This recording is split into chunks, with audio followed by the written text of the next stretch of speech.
Hello, good day mga boss. Joy ulit ng DIY Rips. So, meron na naman tayong bagong i-install doon sa ating NMAX. Yan. So, ito is signal light buzzer. So, Toyota Denso made in Japan, 12 volts.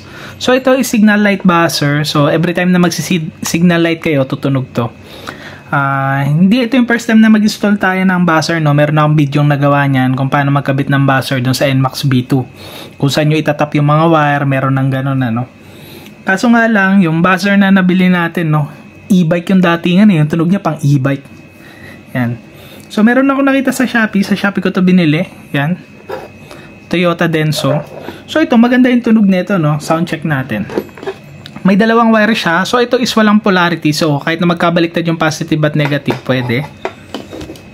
Supplyan natin ng negative.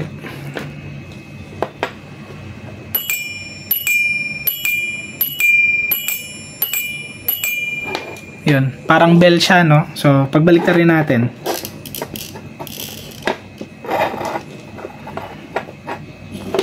Yan.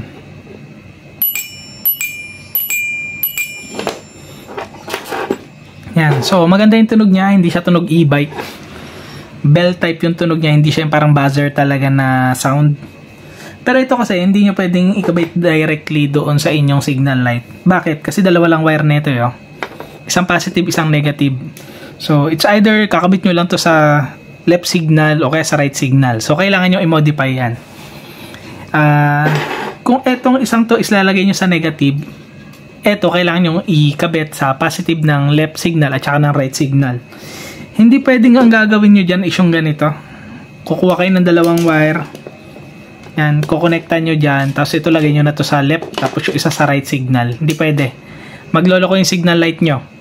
Kasi pagka ganyan lang yung ginawa nyo, pagka nag left signal kayo, iilaw na rin yung right signal nyo. O kaya pagka nag right signal kayo, iilaw na rin yung left signal nyo. So, para mapagana nyo to na maayos, gagamit kayo ng diode. Yan. So, ito, 2 amperes lang itong diode na to. Yan. So, paano ba yung positioning nito? So, ito is may polarity. So, hindi to pwedeng basta-basta lang ikabit. So, ang gagawin nyo, kung mapapansin nyo yung diode, merong kulay silver dito. Yung kabila, wala. Etong papunta sa bell, dapat nakaganyan yan. Yung may silver, papunta sa may bell. Yan. Papaganyan.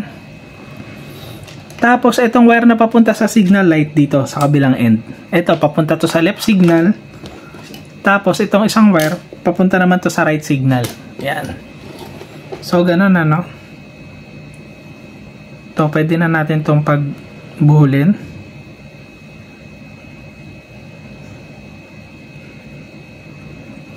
So, pagka naglagay kayo ng diode, pagka nag-left signal kayo, left signal lang talaga yung iilaw. Pero ito, tutunog na to. Pagka nag-right signal kayo, right signal lang yung iilaw, pero tutunog na rin to. Pag hindi kayo naglagay na ito, pag left signal nyo, iilaw na rin yung right signal nyo. Yan. Okay, pagka nag-right signal kayo, iilaw na agad yung left signal nyo. So, mahalaga tong diode, no? Para hindi magloko yung signal light nyo. Yan. Ito, pwede nyo na itong ikabit to dito. Tapos, ito naman.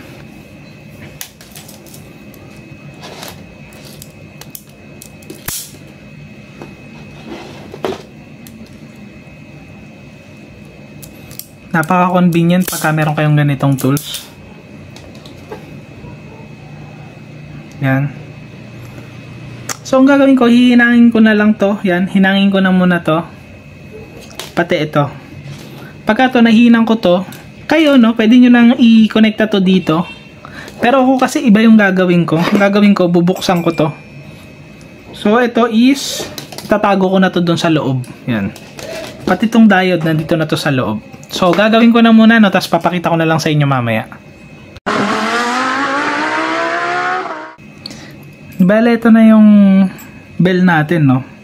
Inangat ko lang tong 4 na paa. Yan. Mahugot nyo na to. Yan.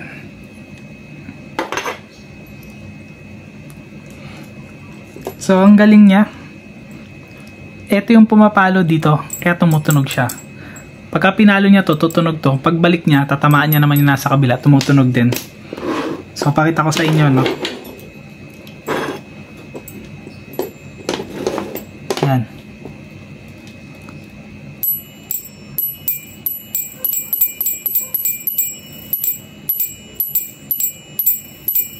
Yun. Ganun siya nagwo-work. So, ang gagawin natin ngayon, eto, hinangin ko na to dito. Bale, itong itim na to, tatanggalin ko na yan. Hinangin ko na to dito. Yan. Para yung diode natin nakatago. Wire na lang yung makikita dito. Etong itim, papalitan ko na rin yan netong kulay green. Yan. Para mahaba-haba ng konti. Yan. So, ang gagawin ko, tatanggalin ko na muna, tapos hihinangin ko, tapos papakita ko sa inyo after. Di ba ito, no? Nahinang na natin. Yan, kung mapapansin nyo, ito yung sa positive, papunta ng signal light.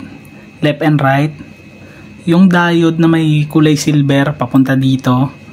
Yung wala, papunta sa wire. Yan, dito yon. Ito naman yung negative, kulay green. So, testing natin, no? Ito, lagay natin to sa negative. Yan. Kunyari, magle-left signal tayo.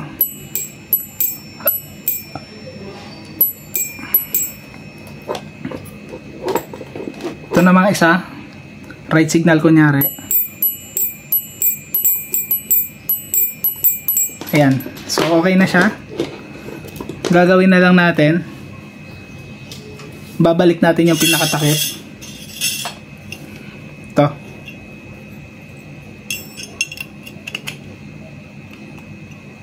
Yan.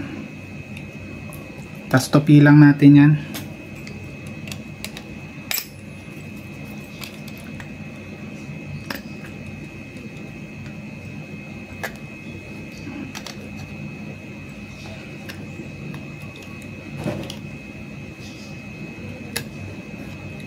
Yan. So, okay na siya. Tapos gawin nyo ganito. Tapos ito yung negative.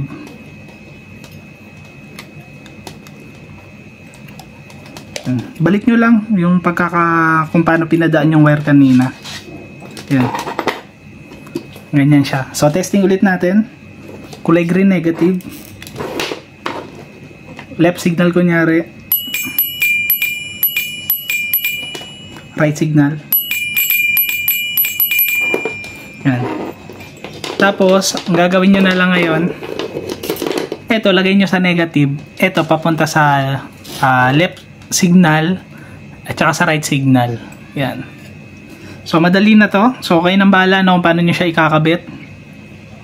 Kung NMAX B2 kayo, meron akong tutorial niyan kung saan nyo itatap yung mga ganitong wire. So, meron akong video niyan dati, hanapin nyo na lang.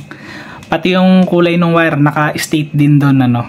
Yan. So, tapusin na natin tong video na to, no. Hopefully may natutunan kayo. Ingat lahat. Ride safe. God bless.